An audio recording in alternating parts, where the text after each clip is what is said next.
Welcome back. This is presentation 3 of chapter 11 on the presidency. We've been talking a little bit about the institutional resources that are available to presidents.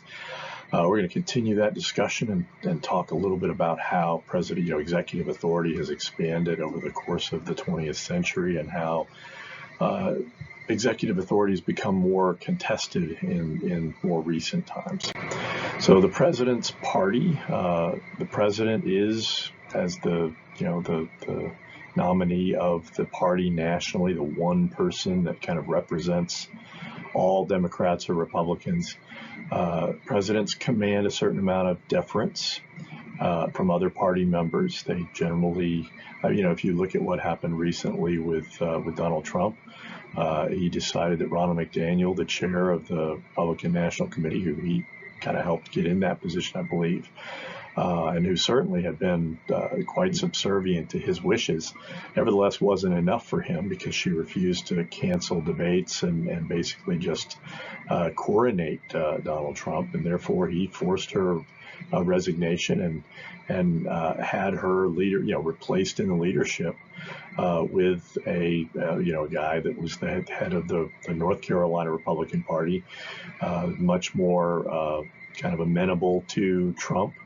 And has gotten his, one of his daughter-in-laws, Lara Trump, appointed to also a position of leadership. So that's sort of an example of the authority certainly that Trump has within the Republican Party. But generally speaking, presidents have a certain amount of power over their party and over how the party spends money. Hyperpartisanship means that presidents have to rely on party loyalty to get their agenda passed, and they have to rely on congressional, the loyalty of their congressional leaders, in the party to protect them to some extent. Obviously, again, Donald Trump was not successfully impeached, simply, not because the case wasn't made, but because Republicans, enough Republicans refused to remove him. Barack Obama played a critical role in appealing to congressional Democrats to secure passage of the Affordable Care Act, otherwise known as Obamacare. And we should keep in mind several Democrats that voted for that bill ended up losing subsequently, and they lost subsequently primarily because of that one vote.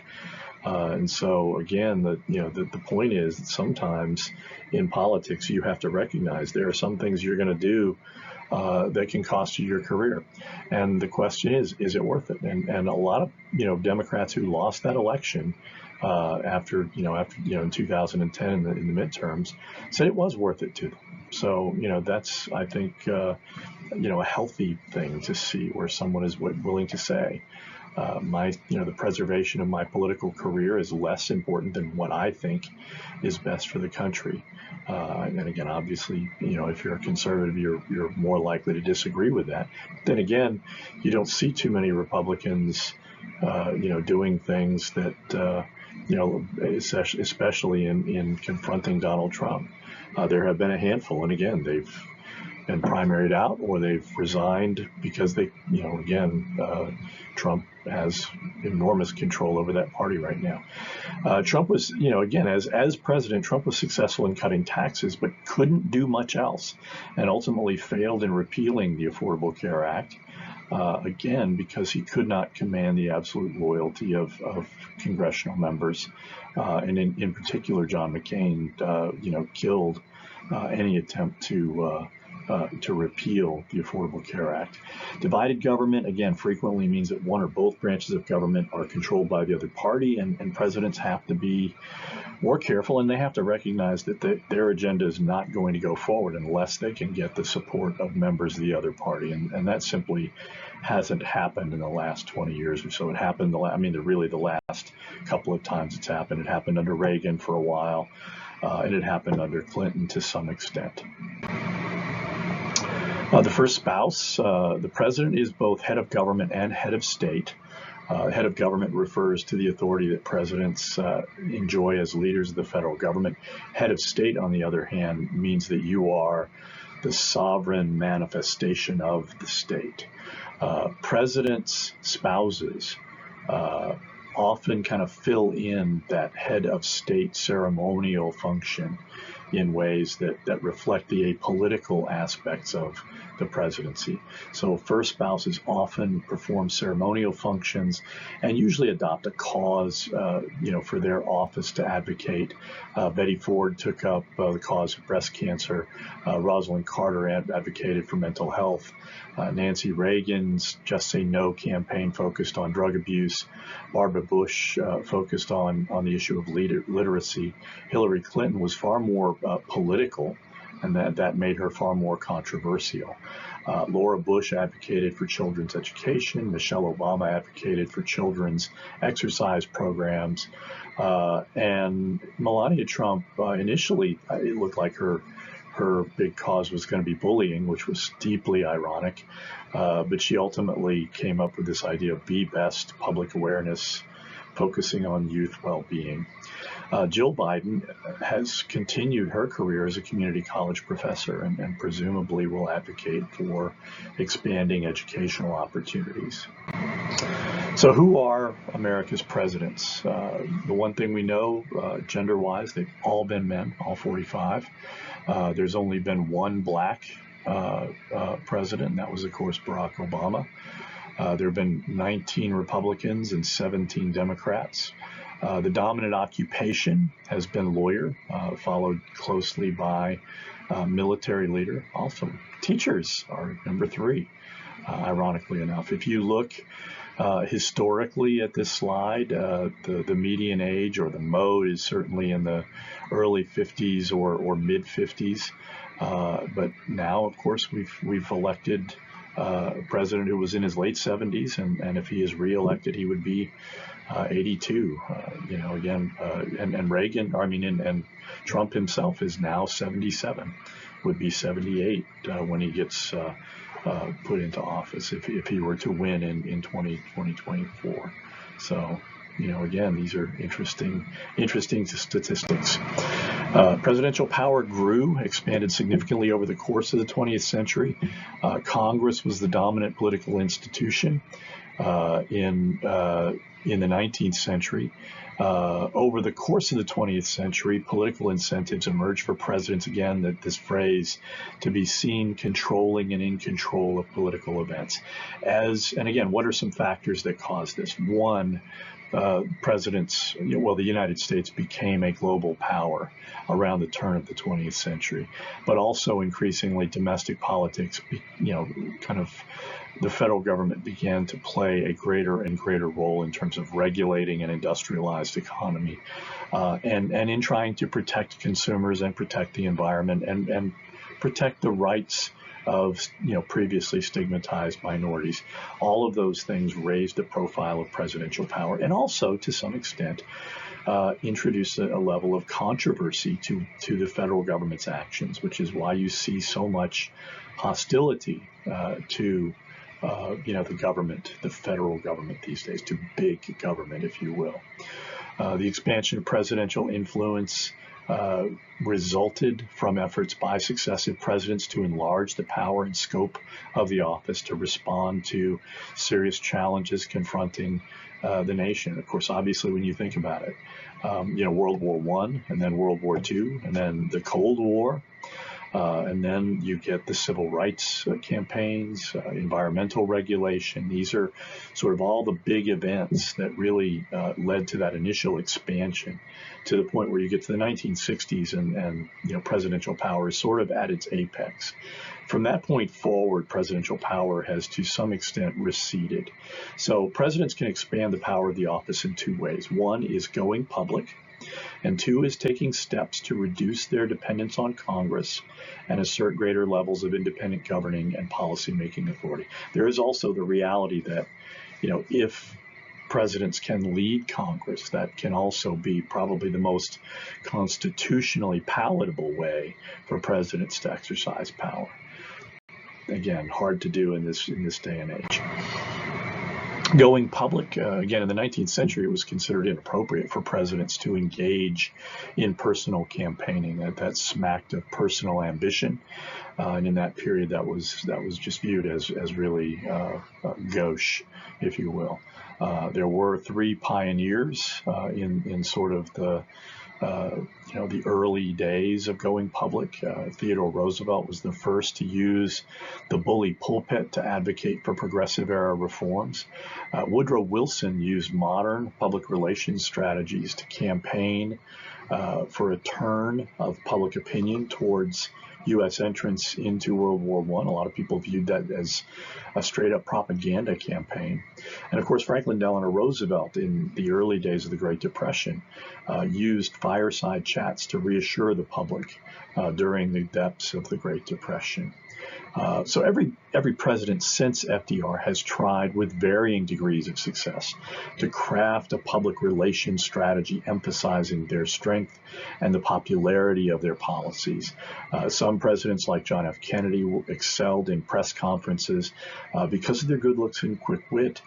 Jimmy Carter and George H.W. Bush, in contrast, were uncomfortable interacting with the media and ultimately failed to win favorable coverage, which both hampered their administrations and led to them being one-term presidents. Bill Clinton and Barack Obama were very good at televised town hall meetings, which were, again, carefully staged events that appeared to show presidents interacting with everyday citizens about their goals and their policies. Another Clinton-era innovation involved raising the profile of the White House Communications Office within the Executive Office of the Presidency, which again authorized the Communications Office to develop and implement coordinated communication strategies so that administrations could speak with one voice. That's actually something that the Clinton administration learned from the Reagan administration. Going public online, of course, while, again, I used this phrase earlier, while Barack Obama was the first president to use Twitter to communicate with the public, Donald Trump was the first genuinely Twitter president.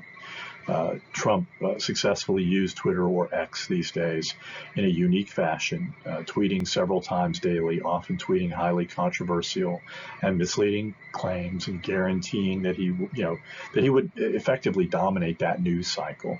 The problem with Trump was that his tweets constantly stepped on his administration's attempt to control the news cycles. They were always talking about there being an infrastructure week, and then Trump would say something on, or post something on X that would, cause a firestorm.